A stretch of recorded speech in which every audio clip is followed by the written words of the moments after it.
to it. Yeah, I listened to it but once. So what should I do? Try one again. I did try one again. Did it work? One works twice. Alright guys, let me catch up to you so you can do that part E. We're all cool with part A, right? You've got to take that first dude into account. Oh, wow. Okay.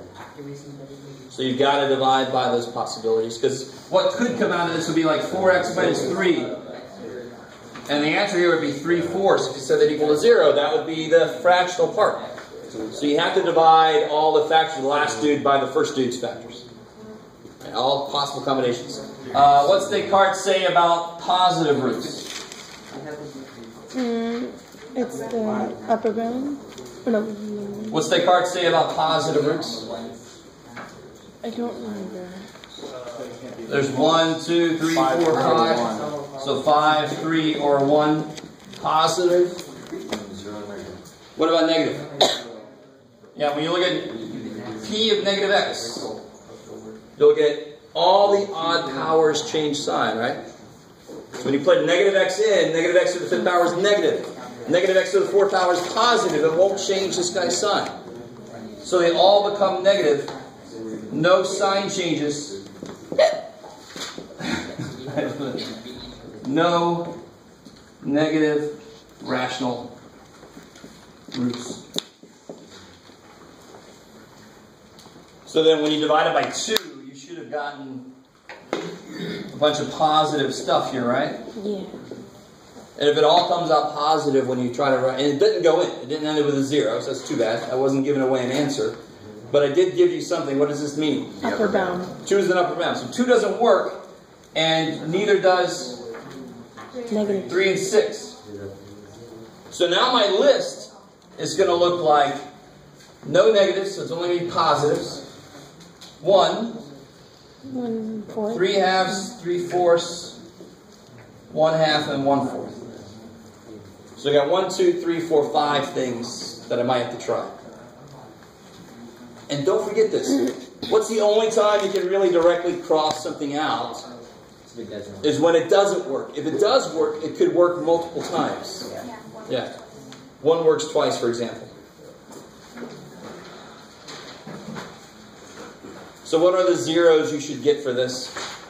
Be 1, 1/4. Yeah, 1 twice. 1/4. 1/4. And then negative 2 plus or minus. Yeah, and then you get this ugly thingamajig. Yeah. So you should get, I don't know how close, I think most of you guys are kind of close maybe. Some of you guys are done with that part.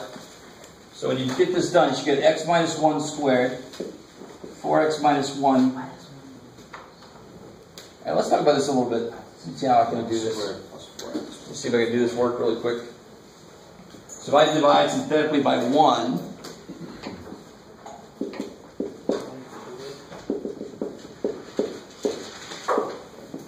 you get 4, 4 negative 1, plus 0. Now if I divide by 1 again, so I get 4, 4, 3, 3, 23, 23, negative 6, negative 6, 0. Cool. So what do I have here so far? 4x to the 3rd. Good, good, good. Right, because I started with a 5th power, then it would be a 4th power here, and then a 3rd power here. And these two, of course, are my x minus 1 squares that I had. Now, if I divide this by 1/4, let's see what we get. 1/4 of 4 is 1. 1/4 of 4 is crazy, 24. 6, 0. Now, here's where it gets really interesting. I want to show how fractions kind of work with factoring. So I've got these two, which is my x minus 1 squared. This one, which technically is x minus 1/4. And then, of course, I get... So I had a 5th power here, 4th power, 3rd power, now it's squared.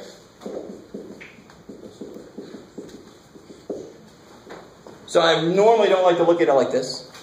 But thankfully there's a factor of 4 that I can steal from him and put in there. You guys with me? Yeah. Good. Right? I didn't have any fractional pieces here. I should be able to write the answer in terms of no fractional pieces on the inside. So I can steal a factor of 4 from this guy and give it to him. And this is the one you got to attack with quadratic formula. X squared plus x plus 6. You have to do that? What's up? So if you were to leave the 4x minus 1, would you need to have the x squared plus x plus 6, or you could still have the 4x squared plus 4x plus 24, right? Because this became this because it stole one of this guy's 4s. Yeah. So, for example, 6 times 12 is the same thing as 24 times 3. If I steal a factor of 4 from him, I can give it to him. These are the same. These are both 72. You with me? Yeah. So I steal somebody's 4, he can't have the 4 anymore. I stole it. So I stole his 4. He's gone down by a factor of 4. Cool. Yeah. Did you know that 1 was going to work twice? When I first looked at this, there's no way I could possibly know. I just knew because I did the work ahead of time. But is there could one, in a different problem, is there a rule to whether or not it would work twice? When you first look at this, there's nothing that tells you 1 would work. So there's nothing that's going to tell you it's going to work twice. So you just check it? You just have to, yeah. So you can imagine. I want you guys to... You can imagine how horrible... Guys, you can imagine how horrible this kind of problem could be if I let it be. We only have so much time for a test. So I'm going to give you exactly this kind of stuff. And it's all going to help you make the list much shorter. Now, if you don't know these, your list is going to be bigger than it has to be. So like I said earlier, the better you know this stuff, the smaller your list is going to be, the less time it's going to take you to actually find the answers. So if you don't know this stuff, oh well, you're going to have to try a lot of stuff. We all get this here, right? I'm going to make a little room for where we're at so far. Yes. Now with the x minus 1/4, why is it not already 4x minus 1? I mean... Because when I did this by 1, that related to a factor of x minus 1. Now x is going to equal 1/4, but if you do, No, come on now. Stay with me. Opposite, then it would... Let's go back to the earlier question we had. If A is a factor of P of X. Stay with me. If A is a factor of P of X, then what is a is a 0? Then what is a factor of P of X? A minus, or x minus X minus A. Period. So if 1/4 goes in, x minus 1/4 is a factor. Period. And again, synthetic division will only work if the first number is a 1. So it can't spit this out directly. It can't. But it's not a big deal. At the same time, I want you to realize, my answer is going to be 4 times as big as it would have been normally, because I can go right back to this guy and make him exactly what you know he should be.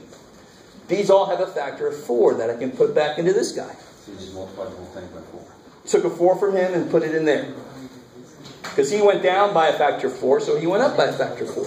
They fill each other back in. It's a multiplication property. Okay, that's what she said. Huh? So, how do I finish that last 2 now? Quadratic. Yeah, quadratic. In quadratic, if you do, I'm not going to do all the work. What do you guys get? Negative 4 plus minus. Negative 4 plus minus. I'm kidding. Negative 1 plus minus. That's fine. Yeah. Pi times square root of That sounds familiar. Okay, good. over 2. Over 2. Now, how do you relate that back into this form? You totally can't. Now watch. If A is a 0, then what's a factor? X minus A. If B is a factor, then a 0, what's a factor? X minus B. So if negative 1 plus this over 2 is a factor, then x minus negative 1 plus I around 23 over 2. And then you have x minus negative 1 minus I. Please, dear God, this is ugly. By itself, it's gruesome, it's gross, it's much worse than 2, right? But when I write it as a factor, I don't care. X minus a root Whatever the hell that root looks like, I don't care. Plop it in there. X minus the other root. Now here you can simplify it just a little bit. X plus 1 minus I root 23 over 2. Same plus. Alright, so that's simplified a little bit. You with me? So then the complete factorization is x minus 1 squared, this, 4x minus 1. That's the complete factorization. Good Lord. And this will be one question. I didn't ask you that actually up here, but I want to show it to you because I will ask you that on the test. Okay, maybe. So as far as find the intercepts, obviously we can't do the I, right? Yeah, exactly. So when I'm going to graph this on a number line, I know this is not going to give me anything useful at all. This is still valid roots, still valid factors. But I'm going to use my intercepts and my... And you're still going to use the x's for the I, for the behaviors. Yeah, the end behavior, all so that stuff. So you're still going to have x to the 5th. Of course. I look at the original problem for that. Or x to the 6th, actually. Tell me, what was the end behavior on this thing? X to the 6th. No. X to the 5th. So it looks like what? Sweet. All right. I like it. Cool. It's not negative. Exactly. The intercepts, the x-intercepts were 1, multiplicity 2, and 1/4 through multiplicity 1, right? However you want to tell it to yourself. So at 1, it's going to do what? Turn. Or touch, however you want to say it. It's going to say turn. And then at 1/4, it's going to go through. Cool. Sweet. Now I got to try stuff. What's the y-intercept? I lost my original, but what was that at the very end? Yeah. It was not in factor form, so I just needed to kill everything. It was 0, -6. Coolness. Yeah, I never wrote that down. Is that all good? You guys kind of with me? Mm-hmm. You know it's going to be exactly like this on the test, right? Normally on the test, what I do is I say, do all these steps we did and verify that it's this. Or I'll have to figure out how I want to do that. Yes, sir. So when you get those imaginary solutions, right?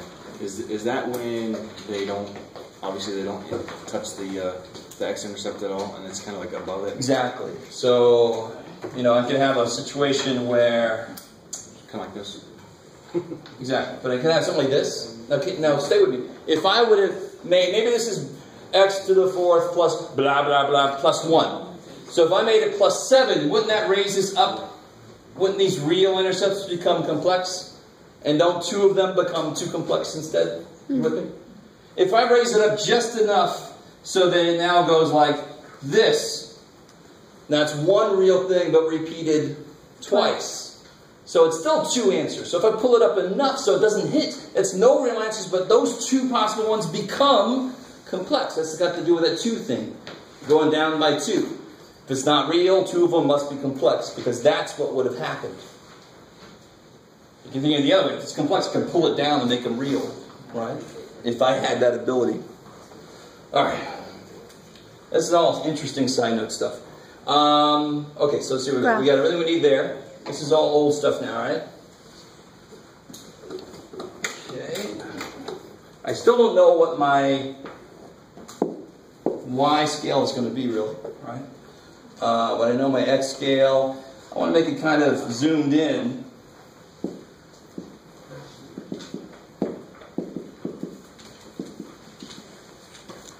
There, make it a little more detailed than normal. Let's see. And then x-intercept at 1 and 1/4. Y-intercept is -6. Now, it's going to go through 1/4, right? Yeah. At the moment, I could kind of tease it out. I don't know if it's going to go there or there, but I definitely am going to want to know something about in here, right? Mm-hmm. So what do I want to investigate? 1/2. Sweet. So we can throw 1/2 in there, figure out what that is. What is that? was awesome. That was so dramatic. I love it. This is ridiculous. Oh man. Oh, this problem is actually indicative of this class. This class is 6 units in 1 semester, so it's basically 2 classes in 1. If you haven't realized that, you should realize that immediately and give yourself enough time for homework. This problem is basically almost every section in chapter 3 in one problem. Are you with me?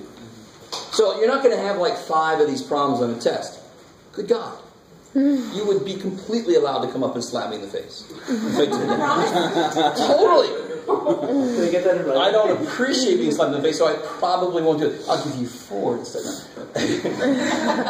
Obviously, because this takes a little bit of time, but it's because it covers every damn section in chapter 3 that we've done. If you notice that, it does everything in chapter 3 we've done all in one problem.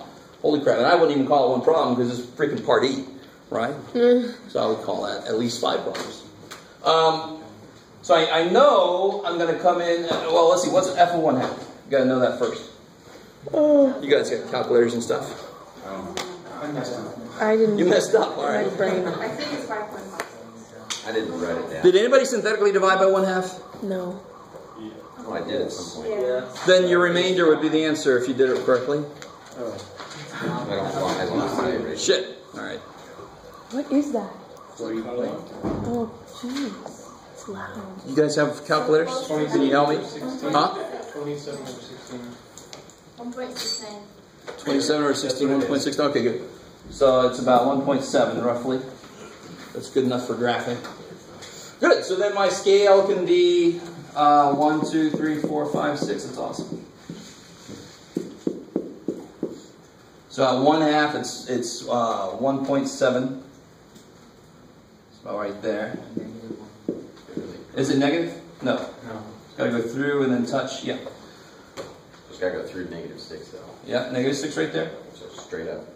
Oh, definitely. Yeah, the y-intercept's never even thinking about multiplicities for y-intercepts. It's going to go through the damn thing. If it touches, then somebody's not a function anymore because it kind of curves back on itself, right? Only x-intercepts with multiplicity. It's going to come flying up here, go through, touch, and then like that. So if I want to be a little more precise, I could figure out what -1, but I bet you anything that's stupid big negative. We got that. I could figure out what 2 does, but that's probably going to be stupid big positive.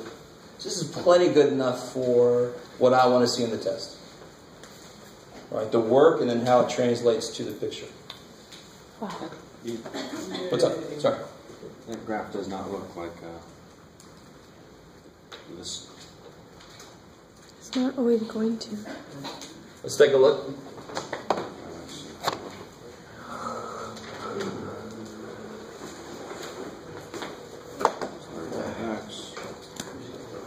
Yeah, there's something wrong with that.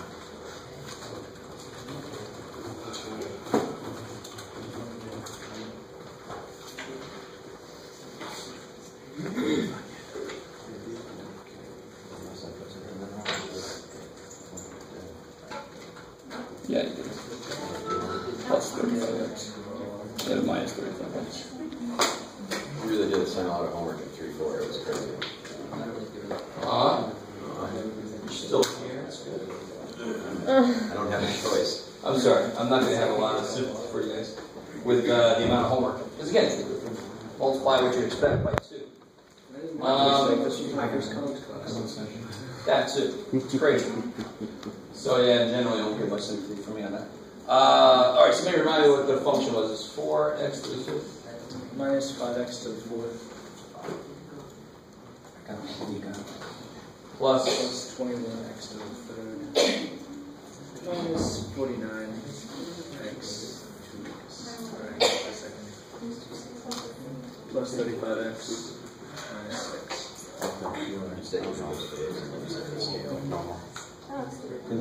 So if we do zoom 6, it's going to be a little tight. Yeah, alright. We knew it was going to be that way. So if I do my scale sort of like what we have up there, from -6, let's say the y will be -6 to 6. So it'll match more with my picture. And the x's will actually be from negative 1 to 1, basically. If the scale is That's okay. I can live without little tick marks. So if you change the scale, it just will give you little tick marks in other places. Yeah, that's crazy. And if I change it just a little bit more, we can actually see, yeah, I want to go a little further down so I can see past the y-intercept. Let's go to negative 12. And if I change my, I can make my scale, let's see if we can handle So you make 0.25. your max to... yeah, X max, yeah, a little higher. Okay.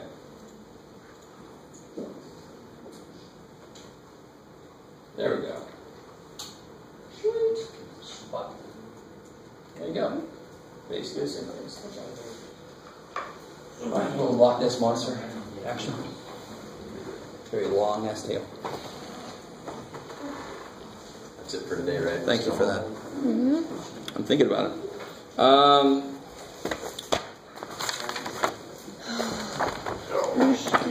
So we'll talk a little bit about 3.7. Time. Keep going as deep as we Have you not hit the telling time section? You need digital. No, we hit time. It's just didn't give us a break. For every hour, we're supposed to get 10 minutes. Oh man, Yeah, I don't recognize. that is very true. I don't recognize your union rules. So the last section in chapter 3 deals with rational functions. So this is going to be where we have polynomials on the top and the bottom. So a lot of what we've done already will still kind of apply, because the top will be where I can find my x-intercepts. I can still think about the multiplicities of those intercepts. It'll still mean exactly the same thing. I'll just have these things, I'll just have the weirdness of what happens visually if I have values that I'm not allowed to use. Oh, like breaks? Yeah, breaks. I mean, it doesn't break. I don't know what you mean by that. Like gaps where you can't. No. Nope. They're going to be weird, crazy. I like that. Let's call it a different. Where's my thesaurus? Let's try a different word for gap. Crap that makes no A sense. whole lot of S's. Right. So you guys have calculators. It's crazy. No. And actually, let's do this real quick. Watch. Let's do this real quick. In here, we put this function here, and then we'll head out here in a minute. Notice the double parentheses, so that it knows what's on the top, what's on the bottom.